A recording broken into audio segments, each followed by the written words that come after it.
आप सभी को मेरा नमस्कार। मेरा नाम डॉक्टर मनीष कुमार गहलोत, क्षेत्रीय आयुर्वेद मूत्र विकार अनुसंधान संस्थान के अंदर मैं एसआरएफ के पद पर कार्यरत हूं।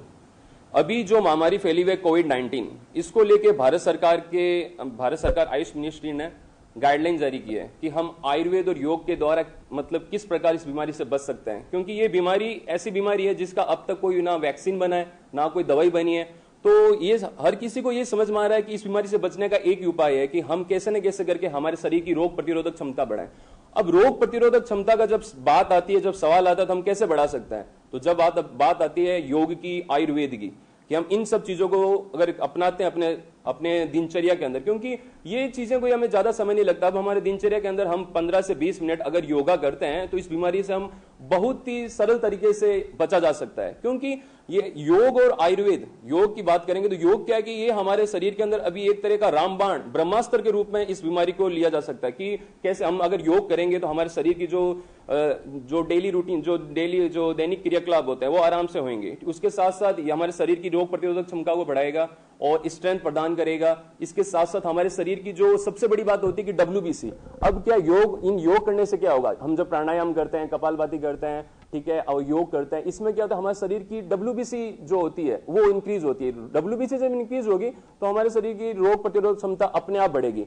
व्हाइट ब्लड सेल में जिनकी बात करो, अब हम सोचते हैं कि क्योंकि हजारों सालों से ये हमारे भारतीय संस्कृति के अंदर है, क्योंकि हम देखना चाहेंगे कि मतलब कि हर देशों के अंदर कोरोना इतना ज्यादा फैल चुका है, लेकिन फिर भी भारत के अंदर जो रेशियो है वो बहुत कम है। मतलब इतनी जनसंख्या होने के बावजूद भी ये क्यों है? क्योंकि हमारे दैनिक क्रियाकलाप के अंदर हम मसालों का और इतने मतलब हजारों सालों जो संस्कृति है उनका उपयोग कर रहे हैं, जो हम, क्योंकि वो एक तरीके सारी की सारी वो चीजें दवाई के रूप में ये उपयोग हो रही है। तो योग की बात करें, योग में क्या है कि जो हम क्या क्या कर सकते हैं, हमारे मतलब सूर्य नमस्कार है, आप सूर्य नमस्कार के जो 12 पैर बताए गए हैं उन सबको कर सकते हैं। उसके साथ साथ आप क्या कर सकते हैं कि मंडूकासन कर सकते हैं, पवन मुक्तासन कर सकते हैं, उतान पादासन कर सकते हैं, पाद हस्तासन कर सकते हैं। ये बिल्कुल सिंपल चीज है, ये हमारे शरीर की जो रोग होते हैं उनको भी खत्म करता है और उसके साथ साथ शरीर की जो रोग प्रतिरोधक क्षमता उनको भी बढ़ाता है।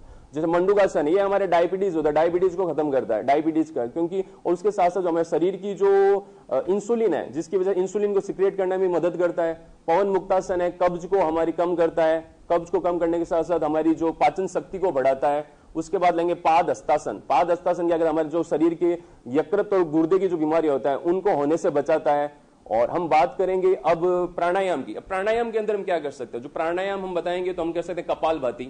अब कपालभाति आप प्राणायाम कर सकते हो, सुबह उठ के आप 5 से 10 मिनट कपालभाति कर सकते हो। ये हमारे शरीर के अंदर क्या करता है, रोग प्रतिरोधक क्षमता तो बढ़ाता है, ये साथ में ऑक्सीजन का लेवल बढ़ाता है। और जब ऑक्सीजन का लेवल बढ़ता है तो हमारा मतलब अपने आप साइमल्टेनियसली रोग प्रतिरोधक क्षमता बढ़ेगी। उसके साथ शरीर की बहुत सारी बीमारी को, शरीर की चर्बी को कम करता है और हीमोग्लोबिन के लेवल को भी बढ़ाता है। फिर उसके बाद हम बात करेंगे अनुलोम विलोम की। अब अनुलोम विलोम क्या है, ये एक तरह का आप समझ सकते हो कि जब भी हम अनुलोम विलोम करते हैं 5 से 10 मिनट, ये जो अवसाद के रोगी होते हैं उनमें बहुत ज्यादा उपयोगी है, डिप्रेशन और के रोगियों में। आप इसको 2 से 3 बार कर सकते हैं, ठीक है। ये करने से आप जब भी आप ये करोगे आपको ये महसूस होगा कि आप वर्तमान स्थिति में तुरंत आ गए, एक तरह का मेडिटेशन समझ सकते हो आप इसको।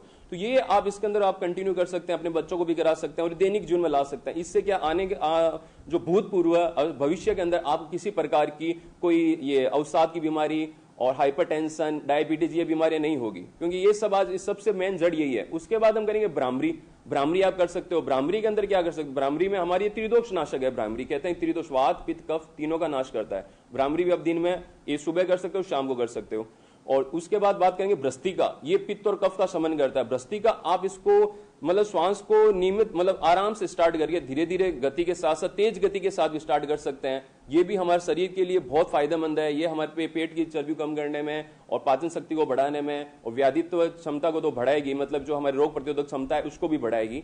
और उसके बाद हम कर सकते हैं उज्जाई प्राणायाम, वो भी कर सकते हैं। उसके अंदर भी ये भी हमारे शरीर की रोग प्रतिरोधक क्षमता बढ़ाने में बहुत ही ज्यादा मददगार है। तो मैं आपको सब इतना ही कहना चाहूंगा कि आप अपने दैनिक दिनचर्या, जिस प्रकार आप हम हर चीज के लिए हमने समय निकाल रखा है, उसी प्रकार आप अपने दैनिक जीवन के अंदर योग को भी महत्व दें। योग को आप 10 से 15 मिनट करके आप अपने शरीर को रोग प्रतिरोधक क्षमता बढ़ा के इस बीमारी से बच सकते हैं। क्योंकि इस बीमारी के अंदर हमारी जितनी ज्यादा हमारी रोग प्रतिरोधक क्षमता होगी तो वो उतना ही ज्यादा हम उस वायरस से लड़ पाएंगे। अगर बाई चांस हम किसी को ये माना कि हमें किसी कोई बीमारी हो भी जाती है, संक्रमित हो भी जाते हैं, तो वो अगर हमारी व्याधि क्षमता ज्यादा होगा तो हम उस बीमारी से मतलब निपटने में बहुत ज्यादा कारगर रहेगी और हम जल्दी से जल्दी स्वस्थ हो जाएंगे। तो मैं आपसे यही निवेदन करता हूं कि आप अपने दैनिक जीवन में योग को महत्व दें और 10 से 15 मिनट आप अवश्य योग करें। अपने बच्चों को सबको योग का जो बताएंगे ऐसे ऐसे योग करना है, आपको हर कहीं पे भी यूट्यूब पे और या फिर गूगल के अंदर आपको सारे योगासन मिल जाएंगे जिनके मैंने नाम बताए। और साथ ही साथ मैं आपको एक बात और कहना चाहूंगा, जो आयुष मिनिस्ट्री भारत सरकार ने गाइडलाइन जारी की है उसके अंदर उन्होंने क्या एक शासक संजीवनी ऐप, आयुष संजीवनी ऐप लॉन्च किया है। वो आपको प्ले स्टोर में मिलेगा। अब वहां से उस ऐप को इंस्टॉल करके जो जो भारत सरकार ने गाइडलाइन जारी की है वो सारी आपको वहां मिलेगी, जैसे गर्म पानी पीना, योग करना, कौन कौन सी योग करना, उसके बाद साथ साथ प्राणायाम करना, हल्दी का दूध पीना, वो सारी गाइडलाइन आपको वहां मिलेगी। आप उन सब चीजों को फिलअप करके अपना फीडबैक डाटा देके जो जो आप फॉलो करते हैं वो डाटा सेव करके सबमिट कर सकते हैं। तो ये और वहां पे आपको उपयुक्त जानकारी भी मिलेगी। आप आज ही आप जाएं और प्ले स्टोर के अंदर आप अपना ये आयुष संजीवनी ऐप को इंस्टॉल करें जो भारत सरकार ने, आयुष मिनिस्ट्री ने गाइडलाइन जारी की है, वहां आपको उपयुक्त जानकारी मिलेगी। इसके लिए आप सभी को बहुत बहुत धन्यवाद।